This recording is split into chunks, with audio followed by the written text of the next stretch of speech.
Han habido algunos casos que las familias tienen a su familiar desaparecido y en muchas ocasiones el sistema no ha dado respuestas a la desaparición como tal, sino más bien tratan de dar respuesta a la situación de desplazamiento forzado, por ejemplo.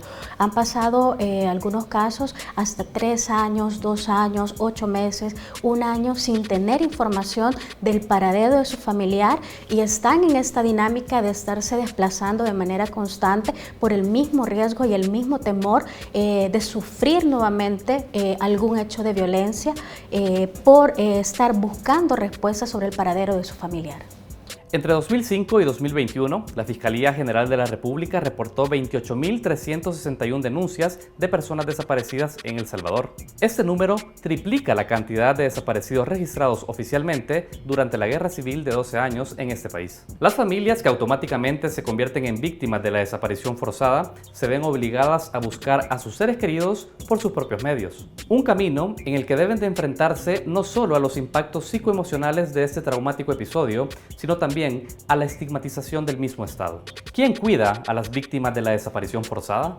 Y aquí quiero hacer un vehemente llamado a los padres de familia que por favor veamos en qué actividades andan nuestros hijos. En este caso, al igual que el caso que ustedes conocieron del bar que se intervino la semana pasada, donde encontramos documentos de un desaparecido, hay una relación directa jóvenes, droga, pandilla. Hay una relación entre las víctimas y los victimarios y esa relación es por el consumo o la venta de droga. Un funcionario de este rango hablando, desinformando incluso, porque hablamos de la desinformación que está proporcionando el ministro en ese momento, abre las puertas para que las familias también puedan sentirse más estigmatizadas, más discriminadas y que no quieran continuar visibilizando esta realidad. Porque muchas de estas familias ya vienen con el dolor que la primera intervención que se les dio en fiscalía les dijeron es su responsabilidad, seguramente su hijo o su hija participaba con estructuras criminales. Entonces eso refuerza aún más los mensajes estigmatizantes, los mensajes de discriminación que han ejercido, que han vivido durante todo ese tiempo que se han encontrado en la búsqueda de su familiar, específicamente en las madres. Desde el año 2019 existe un protocolo de acción urgente, diseñado precisamente para articular el trabajo de las diferentes instituciones dentro del Estado encargadas de la investigación y la búsqueda de personas desaparecidas en El Salvador. Con este protocolo, ante la denuncia de una desaparición forzada, la policía, la fiscalía y cualquier juzgado de paz puede iniciar automáticamente la investigación para dar con el paradero de la persona desaparecida, sin necesidad que los familiares deban de esperar 48 o 72 horas hasta el inicio de las diligencias. El protocolo lo que busca es que las instituciones que están encargadas de aplicarlo busquen estrategias más rápidas y efectivas para dar respuesta. Estas deberían de ir desde hacer alertas tempranas, es decir, publicar la fotografía, datos e información de la persona desaparecida. Y es lo que hacía la Fiscalía General de la República anteriormente a través de sus redes sociales. Se reportaba un caso de persona desaparecida, independientemente de si la familia se acercó o no a una institución del Estado, la policía o la misma fiscalía. Se buscaba esa información y era reportada a través de las redes sociales para la búsqueda inmediata. Sin embargo, esta que debería ser una facilidad para las familias, no siempre se cumple. Un caso reciente es el de la madre de los hermanos Guerrero, quien públicamente desmintió las declaraciones del ministro de Justicia y Seguridad, quien había señalado que la víctima había presentado su denuncia 48 horas después de iniciado el hecho. Actualmente, los canales oficiales de comunicación de las instituciones de seguridad pública con las víctimas no están funcionando. Diferentes medios de comunicación reportaron que en el caso del hallazgo del cuerpo sin vida de la joven futbolista Jimena Ramírez, quien días atrás había sido reportada como desaparecida, fue comunicado primero en redes sociales y posteriormente a los familiares de la víctima. El Estado salvadoreño no solo estigmatiza, sino que también revictimiza y niega una atención integral a las víctimas de la desaparición desaparición forzada. Porque las familias viven incluso también un duelo que no pueden cerrar porque no han encontrado el cadáver, no han encontrado el por qué le pasó esto a mi familia. Entonces tratamos de trabajar algunas herramientas que permitan ese acompañamiento a corto plazo desde un enfoque más psicosocial, sin dejar a un lado el enfoque de carácter legal. Las atenciones psicológicas vienen primero desde una atención en crisis, por ejemplo, porque muchas de las familias ni siquiera saben que tienen un nivel de afectación tan fuerte que no les permite incluso la toma de decisiones de manera pues más acertada, si no se encuentran en este ciclo en donde no pueden salir porque ni siquiera pueden decir, bueno, perdí a mi hijo o a mi hija, ¿verdad? Si no tengo respuestas y no sé qué hacer. Entonces comienza con un abordaje, una atención que permite un abordaje en crisis. En ese momento se determina qué tipo de acompañamiento se puede proporcionar, la disponibilidad también incluso de la persona que es atendida para este proceso.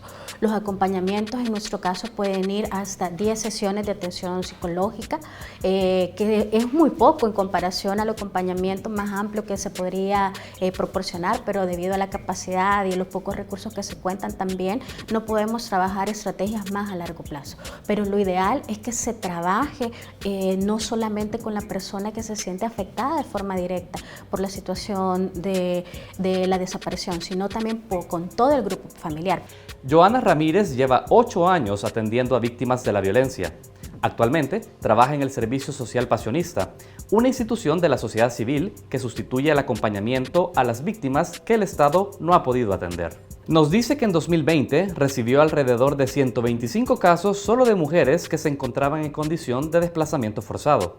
La mayoría de estos casos estaban vinculados a un hecho de desaparición de algún familiar. Cuando un caso se reporta, pues nosotras hacemos nuestra primera intervención, que en este caso es tener una entrevista inicial con la persona afectada, la víctima o el denunciante en este caso, que puede ser un familiar de la persona desaparecida o incluso amigos, amigas o personas cercanas que no han sabido cómo activar el protocolo de acción urgente o qué acciones pueden realizar en torno a la búsqueda de su familiar desaparecido. Entonces ahí asesoramos, hacemos intervenciones psicológicas, hacemos incluso activaciones de servicios de instituciones del Estado. Por ejemplo, en este caso con la Procuraduría tratamos de que todos los casos que están vinculados a personas desaparecidas también tengan un seguimiento por parte de la Procuraduría para la Defensa de los Derechos Humanos, dependiendo si es una mujer, dependiendo si es una persona LGBTIQ o si es un joven o un adolescente. Las organizaciones proporcionamos, digamos, una cantidad amplia de servicios con las cuales no cuenta el Estado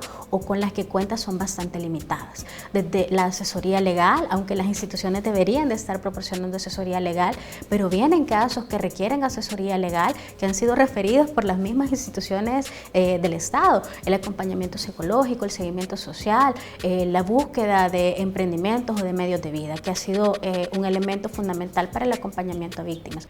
Al cierre de esta nota, el gobierno, a través de su bancada legislativa de Nuevas Ideas, ha emitido un dictamen favorable para aprobar una ley de agentes extranjeros. Con esta ley, pretenden mermar aún más los escasos recursos de organizaciones de la sociedad civil como el Servicio Social Pasionista, con la implementación de un impuesto confiscatorio del 40% a todas sus donaciones externas, pero también con sanciones que van desde multas, pasando por la eliminación de su personería jurídica y cárcel de 2 a 5 años. Al tener una disminución de servicios o al tener una disminución en el acompañamiento a víctimas, las más afectadas serían las víctimas, porque desde nuestro trabajo, desde el trabajo de las organizaciones, lo que tratamos es de fortalecer y dar herramientas que permitan a las víctimas retomar sus proyectos y sus planes de vida a largo, corto y mediano plazo, aún con las limitaciones que pueden existir en la capacidad técnica, en la capacidad económica, pero aún así hemos trabajado en fortalecer algunos elementos e incluso hemos hecho propuestas de fortalecimiento de la actuación del Estado